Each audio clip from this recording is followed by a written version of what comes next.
Hey there, Bob here with JD Squared. Appreciate you tuning in.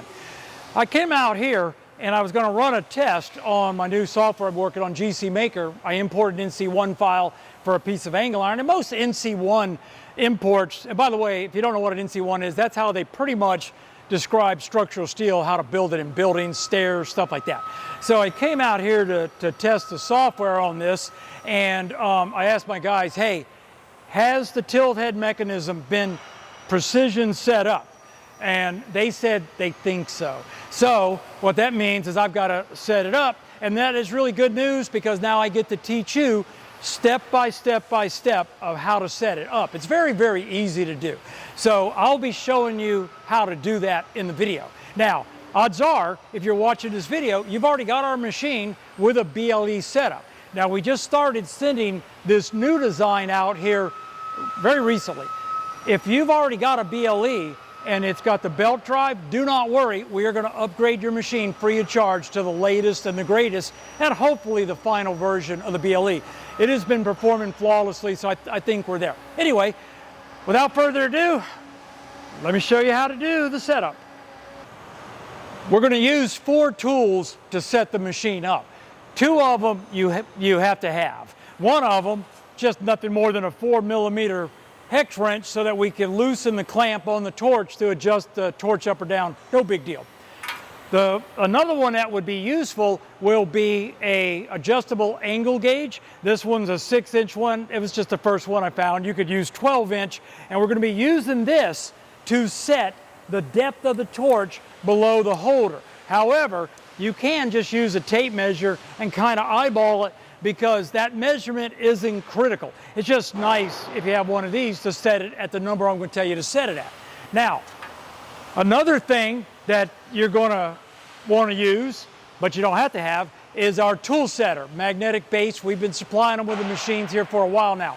However, if you don't have one, simply contact support@jd2.com with your serial number, and they would be happy to send you one. Anyway, what we're going to use this for, if we turn the head sideways, let me just go ahead and do that real quick. Alrighty. This is nothing more than our gauge that we're going to use to find the end of the torch. And it's going to clamp to this piece of metal right here. However, if you didn't have one, I could have taken a piece of round tube and tack welded it to this so it wouldn't move, accomplish the same thing. Now, the last thing you're going to need, and you have to have one of these, there's no way around it, is a magnetic base with a dial indicator on it. 1 thou resolution is good. We're going to read between the increments to get it very precise. You're going to need one of these with the magnetic base so that it too will not move while we're adjusting it. Okay, that's all the tools that you're going to need. Let me go ahead and tell you what the axes are in case you're unfamiliar. There's 3 axes on the BLE. There is the A axis, that's the one that's going to chamfer your pipe and all, and that's this one right here. So that's A. Then you've got C. C is this one right here. Let me go ahead and put A back a little bit back where it was. This is C axis right here. Now if we go back rough, I'm just eyeballing this by the way. Now if we go here and we go up or down, you have the W axis. This is the W axis is what's going to allow us to get into the I-beam so that we can cut it, but also when we turn sideways, we have to clear the bottom of this plate. Now that plate is your Z axis, which is this one right here, where the whole head goes up or down. Whenever we're cutting with a torch, we do not use the Z axis at all that I know of if there's a BLE on the machine. So anyway, hopefully you now have an idea of what I'm talking about when I start talking about the different axes. Let's go on with step 1 of how to set this thing up. Step 1, we need to move the head visually vertical, the torch I mean. So to do that, let me explain to you the movement controls on the machine. Now if you already got the machine, you know how to do this, but I'm going to tell you what I'm going to be doing. There are the different axis buttons, plus or minus, that I can move, and there are rapids, continuous incremental movements of 0.1, 0.01 and 0.011. Incremental moves are every time you hit the button, it's only going to move that distance. So if you set it at 0.1, it's going to move 100,000ths of an inch. Now, the other one is continuous. If you put it in continuous, depending on what mode you got it in, you've got 5%, 25, 50, and 100% rapids. So that's how we're going to move it, by choosing these different selections when we need to slow down. So once again, I'll take pictures to show you. Now, let me go ahead and do that. Now, I'm going to look at it, and I'm looking at it right there, and I'm going to move my A-axis a little bit. I'm going to slow my rapid down to 5%. One more touch maybe, and I believe that's good. Yeah, that's good enough. I'm only trying to get it close, okay?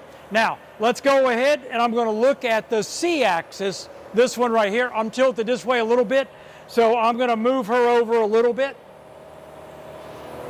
Okay, that looks very good. Okay, we have pre-positioned the torch vertically, visually, so we're good. Now, we're going to break away the torch. We are going to place it up here on the carriage metal. We are not going to put it on the gantry because we are going to be moving this head, and we need that torch to go with it. So that's where it's going to go. Now, as soon as I broke that torch away, the machine is going to stop. Now, if I go back over here to plasma, right here, I have gone ahead and hit, there's at the very top left up here, there's a radio button called brake, and that's torch brake. If you click it, it will not pay attention. In other words, it won't stop the machine if the torch head is not mounted. So we have to do that because clearly we can't have the torch mounted. So click that brake. You will see a red round circle with a red X in it above the word brake. You are good to go. Okay, that is step one. The first axis that we're going to set is the A axis. That's the one for chamfering pipe. Now, to do that, first thing I need to do is raise the W axis, that's this axis right here, all the way up. Okay, then I want to take my dial indicator, clamp it to a piece of metal where it won't move, and I'm going to adjust it so that I could touch the back surface of where the torch mounts on the right side edge of it between the two dimple cutouts. You'll see that in the picture I'm posting. I need to have this to where it's just above the dimple. That's going to give me maximum amount of measuring area to where I could fine tune this thing in. Now, I'm going to go ahead and bring in the machine. Now, arrow keys will move it in the slow mode. Shift is medium speed. Control shift is fast. Don't do control shift while you're doing this. So let's bring it in. And all we're going to do is just bring it in until the indicator comes in a few tenths of an inch or half an inch, whatever. This dial caliber or dial indicator here has 1 inch travel. So I'm going to bring it in, like halfway. It doesn't really matter. And now what I'm going to do is I am going to adjust the dial on it to 0 and tap it a couple times so that she'll settle, right?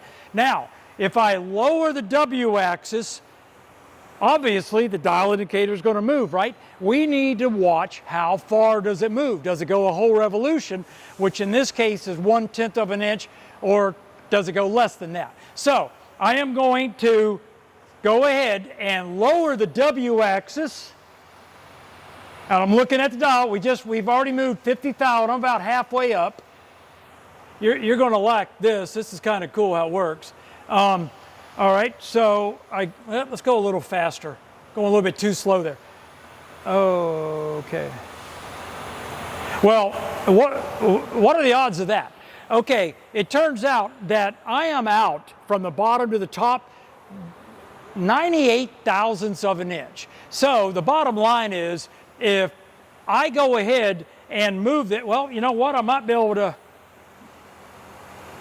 Actually, it's 99 thou. So what I'm going to do is I'm going to bump it just a hair more. So I'm going to go into 1 thou mode. Remember I was telling you the different modes? Let's go to 1 thou. No, let's go 10 thou mode. And I'm going to bump it up. And there we are. Holy cow, I got lucky. I'm on 0, which means, so the question is, okay, which way are we tilted? Now on the dial caliber, when you pull up, like as you depress the dial, the gauge is going to move clockwise. So I was turning clockwise the whole time, which tells me the top is in from the bottom because the dial caliber started here and then it got shorter, I can't shorten my arm up. By the top, it was 100th thou. So here's the trick. What you can do is find a place on that little flat plate, set it to 0. Then move it to a number that you can easily divide in your head by 2. I just got lucky, hit 100th thou, but let's just say it had gone 60. All that means is that providing I've roughly did the distance to equal distance on each side of the pivot, I can move half that distance. So let's see what happens. I know that right now, I believe if I go ahead and tilt forward so that this thing moves 50 thou, I should be square. So let me go ahead and do that. Now I'm going to slow it way down for this, and we're going to move the A axis. Let's go back to continuous. Oh, dadgummit, that was way too fast. 25% rapid, way too fast. Okay, here we go. Alrighty, right there's 50. Okay, eyeballing it, it actually looks like I'm going up and down. So what I'm going to do now, or I'm straight up or down. What I'm going to do now is I'm going to hit plus W because I'm at the top of the plate, and I'm going to go the other way. Now I can go back to a faster rapid speed. I'll go to 25. And it looks like we have moved 0.03 of an inch. So I'm going to go back to the 5% rapids, and let me see what happens if I just touch W. Oh, that's too much. So that means we got to go to incremental mode. So let's go here. Oh yeah, that's good, that's good. All right, there you go. And what I did, I took that, it went to 53. I needed to go to 50, so I just moved it to 51.5 thou. Now, I can go back to my W axis, go back to continuous 50%. Let's go up here. And let's move the W back down because we're at the bottom of the plate.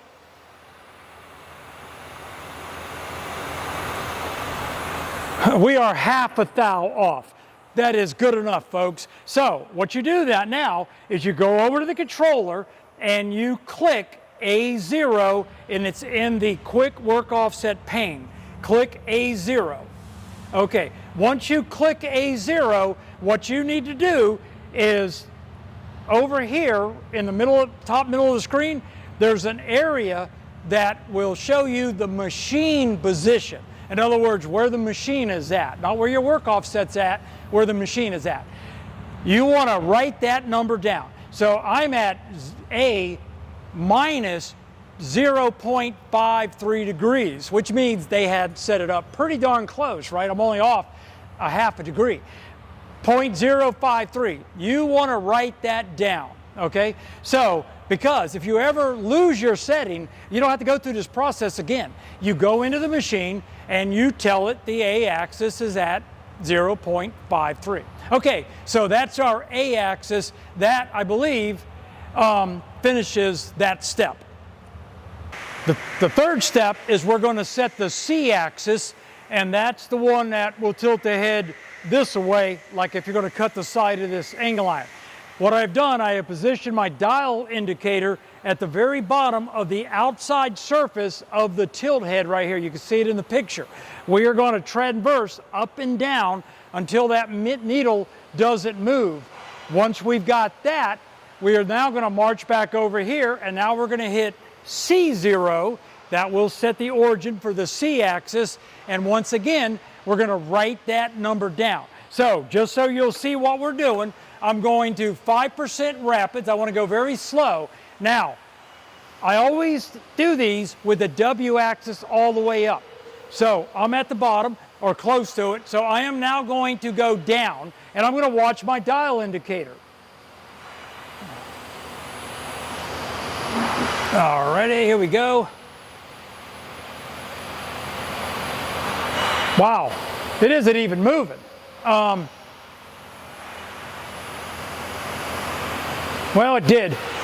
It moved 0.02 of an inch, so they had set the machine. So what that tells me is if I bump this just a very slight amount, I'll be able to tram that thing in. That's what you want to do. Take your time, go up or down until that thing moves a very minimal amount. Now, when I say minimum, let's try to keep it below a thou, half a thou. Now, if you were to translate that down to the end of the torch, that could be 5 or 6 thou error, which means on this side you might be 6 thou low, the other side 6 thou high when you're cutting, which means if you're cutting holes like this, they're not going to line up. So that's why it's very critical to make sure this is as precise as you can get it. I'm going to go ahead and adjust this to where I can't even see that needle move, and that will be the end of step 3. Now, of course, when I'm done that, C0, click the button, write down the number. That is your machine setting. That's the way it's going to be from now on. If you don't want to repeat this process, write that number down. Anyway, we're done with step 3. Let's go to step 4. I think it might be helpful if I just give you another shot of what I'm doing.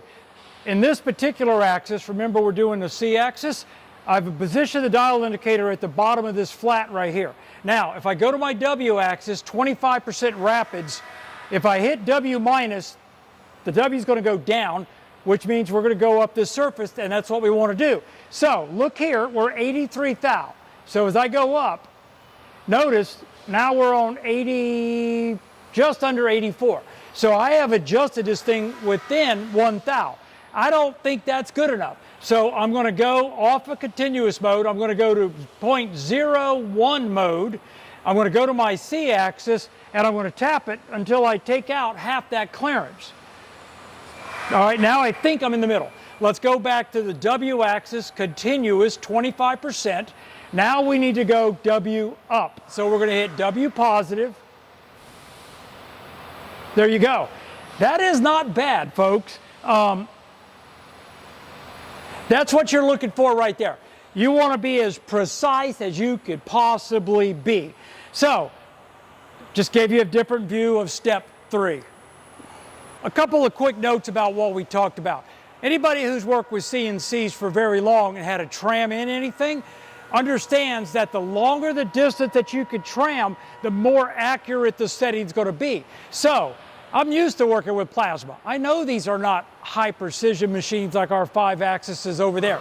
So I live within those boundaries. However, if I wanted to get it as tight as I possibly can, as accurate as I can, what I could have done was take some of our 6-inch parallels over there, which are ground very smooth, very straight, and I could have clamped it to this right here, and that would have extended my range that I'm tramming up to like 6 inches. The caveat is, though, that daggum thing better be perfectly straight, perfect thickness, everything, or it's going to mess you up. But I could have done that fairly easily. Another thing you might have a question about, and I'm trying to answer all your questions in this video. On the back of the floating head, the breakaway, the magnetic head, there are 4 set screws, ball nose set screws, that we adjust. Now, we adjust it so that the flat surface is about 10 thou away from the other surface that we trammed right there. So the question is, supposing you're not exactly perfect, you're off a little bit, is that going to mess us up? The answer is no. And the reason is because we're working off the end of the tip right here. Yeah, our torch may be off a little bit, but we're always going to be working, setting the tool origin of our programs at the tip. So no, it isn't going to make a difference. Now, if it's grossly out, sure, that'll make a heck of a difference. Try to use feeler gauges and keep it within like the 8 to 12 thou range, you know, 1/4 of a millimeter, something like that. I generally will set them with a feeler gauge at 10 thou, never had a problem. All right, I just wanted to answer those 2 questions. Now what we've got to do is set the length of the torch. How far does it stick out of the clamp? What I want to do now is set the tip of my torch below the tooling plate. Remember, this is the Z axis, that's the W axis. I personally like to set it about 1/4 or 1/2 inch below the tooling plate. Almost always I do 1/2 inch, that's what we're going to do right now. The reason is, we have a floating head right here. Let's just say, for instance, we didn't lower the W axis when we're cutting, which, by the way, our software always lowers the W axis, but let's just say it didn't. Well, if we went over to touch off on a round piece of tube or whatever, since we're 1/2 inch below the Z plate, we have enough room that if we don't make an ohmic connection, in other words, we don't have a clean electrical connection, maybe the pipe's rusty, painted, or something like that, we have enough room for this head to rise and trigger that switch so that it'll continue cutting without that ohmic sense. Now, that distance is only like 30 thou, so a ½ inch is a lot. That's why I said you get away with a 1/4 inch, but in this demonstration, we're going to do ½ inch. So to do that, I'm going to put on my glasses so I can see the screen, and we are going to raise W axis all the way up. We are then going to take our wrench, I've already done it, but I want to show you, and we're going to adjust the torch up to where visually it's above the bottom of the Z plate, just like that. Heck, you can leave the wrench in it if you want. Now, let's go ahead. In this particular case, I've got the system in the machine to cut that angle iron. So I need to move forward, because if I try to move back, the Z plate is going to hit that bracket right there. We don't want that to happen. So I'm going to move up to here. And what I want to do is adjust the Z plate so that it is a ½ inch above my surface right here. Now, this is a piece of angle iron hanging out of off a tower, which means it's not perfect. So what we want to do, it's still good enough, by the way. What we want to do is make sure that when we set the torch with the Z plate, we move the torch back to where we set that Z height. Now, we should have basically alleviate that potential error. So let's go ahead, take our keyboard and lower the Z down, the tool plate down. Alrighty, and what we're going to do is, I don't have a ½ inch block. If I had, I would use it. But I've quickly found a 1 inch block that I use on the jig plates. So I'm going to take my 1 inch block and I'm going to put it on the plate and push it against the tool plate. Now what I've done is I've lowered the tooling plate, the Z axis, to where this block will not go underneath the tooling plate. Now, let's take a look at it. Yeah, I'm close to getting it. So what I'm going to do, I'm going to come over here and I'm going to go to 10th mode, not continuous, 0.1. And I am going to raise it, the Z, by using page up or page down. So let's go page up. Now when I do that, I want to push on the block. You hear me tapping it? It's not going underneath the block. If I hit it again, oh, it went through that time. So you can see where I could easily pass the block through. So what we're going to do is we're going to page down again, which means we can now no longer get the block to go through. We are going to drop down 1 increment value. So instead of 0.1, we're going to go 0.01, which is 10/1000ths of an inch. So let's click that one. Now we have to page up, and we're going to do that until, oh, there you go, right there. I just slipped through. Wow, it's really good. It's got a good fit on it. If it slipped through easy, what I would do, lower it down that 10 thou, go to 1 thou mode, start creeping up until I can slide it through. At that point, we know we're a ½ inch above that part. Right now, though, that's perfect. I'm slipping through with just a little bit of friction. Now, what we're going to do is we're going to leave that block right there against the edge as an indicator where we need to move the torch to. Let's go back to our continuous mode over here, and let's move us back. We're going to move it back to where we were tapping on that block right here. Right there. Now we can take this, put it away. All we got to do now, remember I had a 1 inch block, I want to set it for a ½ inch. I'm going to go over here and I'm going to go into jog distance 0.1, 1/10 of an inch. I need to go down ½ an inch, 5 taps of the page down button. 1, 2, 3, 4, 5. Now we're a ½ inch right at that spot. We've lowered the tool plate ½ inch. Now, lower this. Remember, we put the torch where we had measured that 1 inch distance, and it was right here. I'm just going to slide that down, tighten it up. Don't go crazy, by the way. Remember, these torches, I think, are ceramic, so don't go nuts. I've never broke one, but I can see it happening. All right, so anyway, now, if we go ahead and raise back up all the way, oh, I'm in incremental mode. Go back to continuous here. Let's raise her up. Now, our torch is ½ inch below that Z plate, therefore we can cut that pipe if we didn't lower the head down. All right, that's the end of step 4. That square I was telling you about earlier, this right here, that's another way of doing this, by the way. And what it is you could measure, and I can't remember exactly what it is. I thought it was 4 inches, but remember I told you the 1/2 inch below the tooling plate, just an arbitrary number. A lot of people, and what we used to always do before we put a tilt head, was just adjust the torch so that it was 4 inches below the bracket. And that's where this comes in. Set it at 4 inches, bump it up there, drop your torch, and away you go. Now, I did it the other way because I want to know that I'm about a 1/2 inch below this, you know. I could have done it the other way. That would have put me a little lower. Now, going lower has one negative effect. Even though the machine is called an XR12, 12 inches, we got people out there cutting 18 inches on it, right? So as you do that, you get closer and closer to this plate. Well, when you come down to cut, you have to have a return height. You got to go up higher. So the lower this tip is, the less maximum diameter that you can cut. Even though we're well within the boundaries of the machine's 12-inch settings, if you're doing something a little bit larger, I know we have one guy out there doing 16-inch pipe, that would mean you don't want that torch hanging down too far.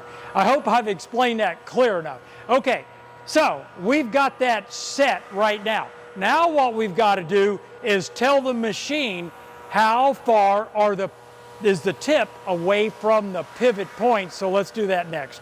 What we need to do now is tell the machine from the tip to the pivot, what is that distance? Now, this is our A-axis right here. So the pivot shaft is 0.9 inches above this bottom face. Remember that number, 0.9. So in order to set that, what we're going to do is same thing we kind of did with setting the length of the torch hanging below the Z-plate. We're going to use a block to do it. So first thing we're going to want to do is place the block there and go ahead and lower down the W-axis. Now, we want to make sure that the torch is not going to hit whatever surface we got the block on, because it's going to go below this block. So let's go on down right here. Now, we want to do the same thing we did a minute ago. We want to go down until we cannot get that block to go through. Let's go to the next button, 0.1, and start going up. So we go up 1. Whoops. Am I on the right axis? Nope. You got to be on the W axis. Let's go up 1. Why am I not moving? The heck? Oh, I'm hitting the page up. Remember, that's the Z axis. My bad. Anyway, we're going to hit the W button. Let me pull my little thing a little closer. Alrighty. I hope am I blocking it? Well, if I am, it don't matter. Anyway, I'm going up. Let me see if I can get out of the way where you can see it. Yeah, there you go. I'll pull this even closer. There we go. All right, I'm pushing this in. Let's go up.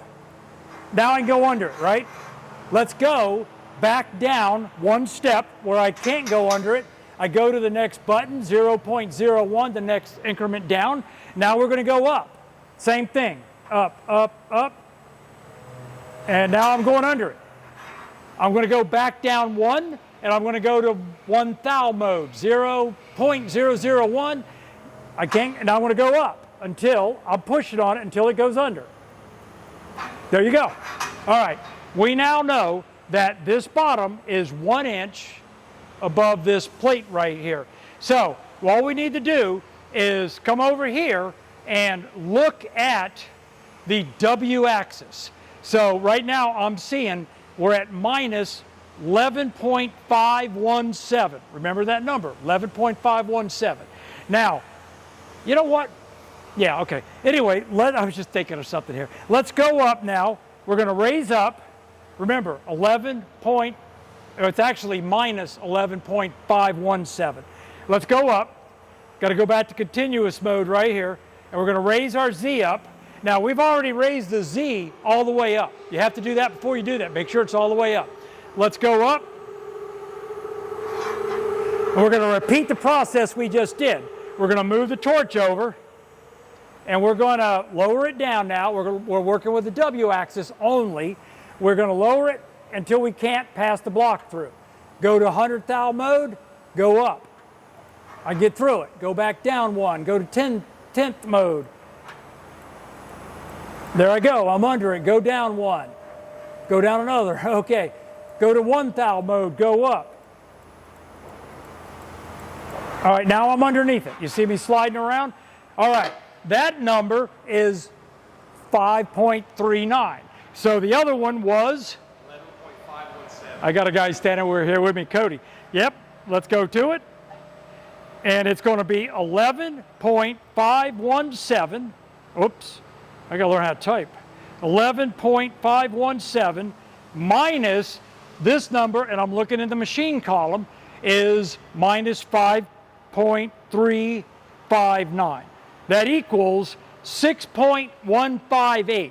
At this point, we're going to add the 0.9 to it because we measured from here to there. We were 1 inch above it. So we know what this distance, the 6.158, is from here to here. We're going to add 0.9 to it. So we'll say plus 0.9. And we get 7.058.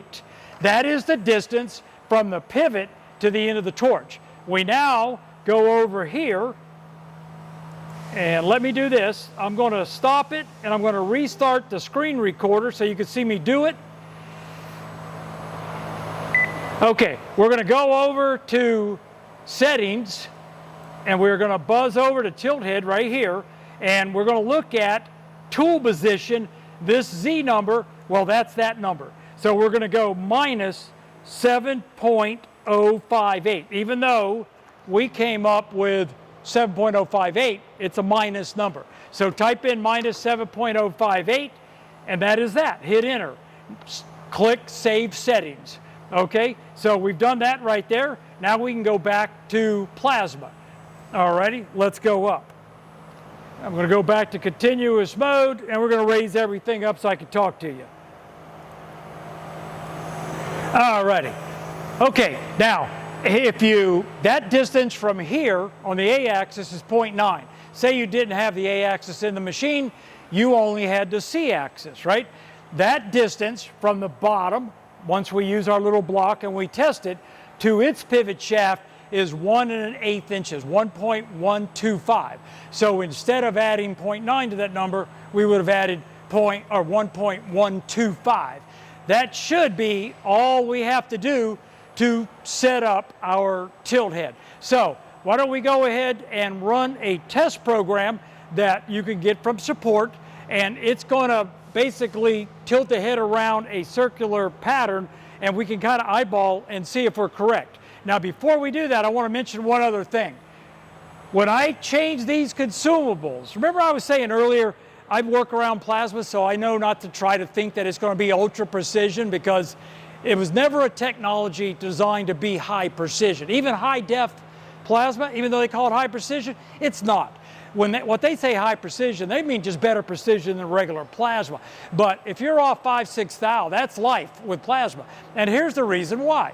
As the tip wears, so does the pattern of the plasma coming out. So that may make it a little bit different, but also what could possibly be a little bit different is you change the nozzle, and the nozzle length is off 10, 15 thousandths of an inch. That will affect the overall accuracy. Now, we're talking very small numbers here. So when you're running the machine, the odds are you're not going to see any difference whatsoever. So when I cut this angle iron, hopefully tomorrow, I'm not going to have any trouble at all. But I'm not going to try to say I want to cut a hole 3 thousandths bigger than what I need. That is not what plasma does. That's what milling machines do. So keep that in mind, that this is a game we play to be how accurate, what kind of tolerances do we need to apply to our part so that we can plasma cut them. Even though this is a high precision machine, it's going to put that torch exactly where it thinks the tip is at. So if you change the nozzle, whatever, you change that tip length, just keep that in mind. Now, in the real world, Hypertherm keeps all the tip lengths about the same. So when you screw them on, as long as they're well seated, you should never see a problem. Okay, why don't we do this? Let's load up that program real quick, run it, and then we'll conclude this video. We've got the machine pretty much all the way set up.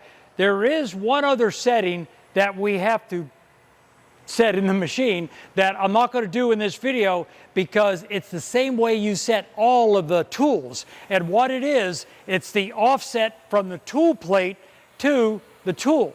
Doesn't matter if it's a marker, a scriber, a drill, they're all set the exact same way. So I'm going to put that in a separate video because not everybody has a tilt head, but that procedure is identical whether you have one or not. So that'll be in a separate tutorial video, and it's just tool offsets. It's how to set tool offsets. Now, what we did is we created a little program that just drops down and goes around that 1.25 inch tool setter. You'll see it run here in a minute.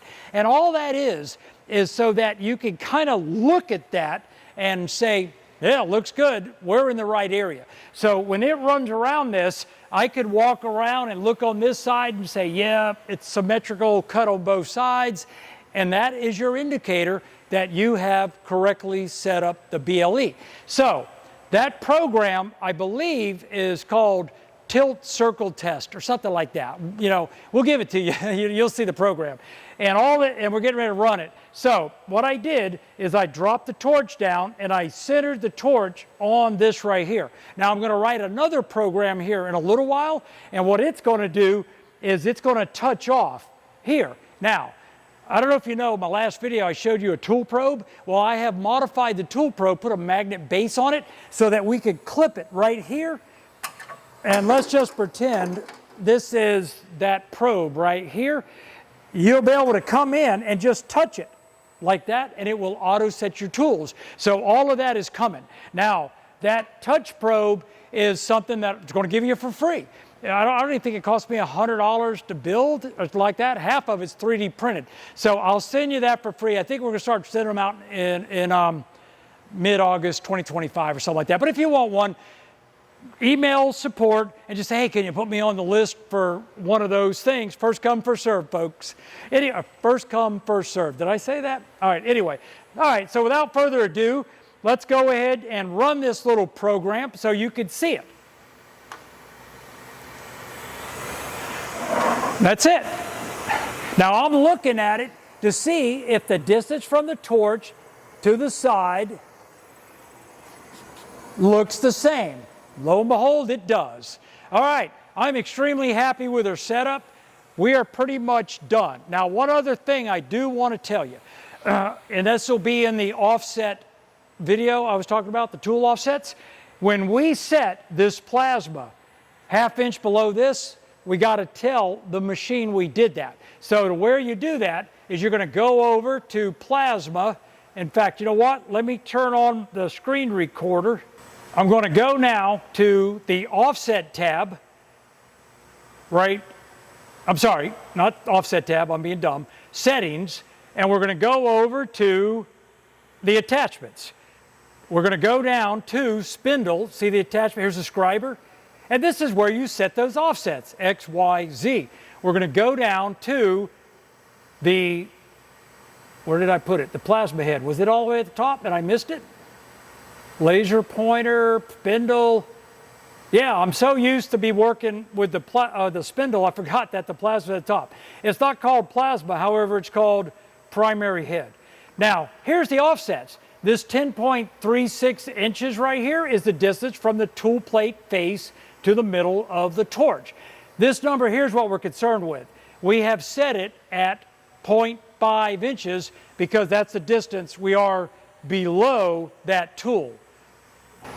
Okay, we've got the machine pretty much all the way set up. There is one other setting that we have to set in the machine that I'm not going to do in this video because it's the same way you set all of the tools. And what it is, it's the offset from the tool plate to the tool. Doesn't matter if it's a marker, a scriber, a drill, they're all set the exact same way. So I'm going to put that in a separate video because not everybody has a tilt head, but that procedure is identical whether you have one or not. So that'll be in a separate tutorial video, and it's just tool offsets. It's how to set tool offsets. Now, what we did is we created a little program that just drops down and goes around that 1.25" tool setter. You'll see it run here in a minute. And all that is so that you can kind of look at that and say, yeah, looks good, we're in the right area. So when it runs around this, I could walk around and look on this side and say, yeah, it's symmetrical, cut on both sides. And that is your indicator that you have correctly set up the BLE. So that program, I believe, is called Tilt Circle Test or something like that. You know, we'll give it to you. You'll see the program.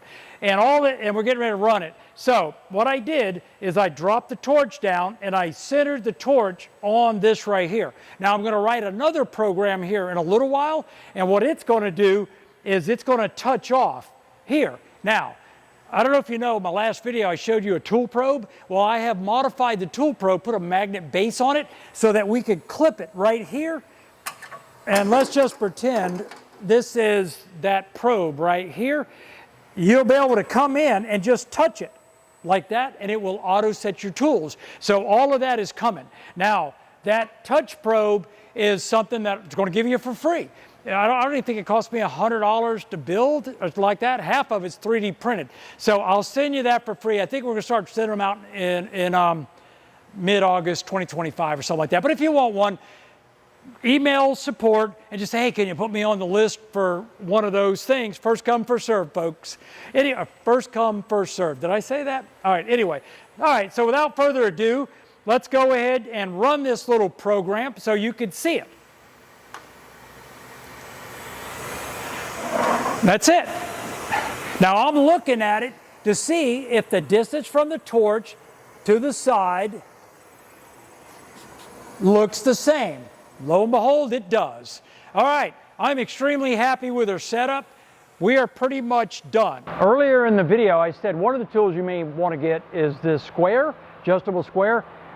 Set it at 4 inches. Now the reason I said that was because we went through the routine where we placed the nozzle half an inch below the tool plate. That's my personal preference. It could be up or down, doesn't matter. That was my personal preference.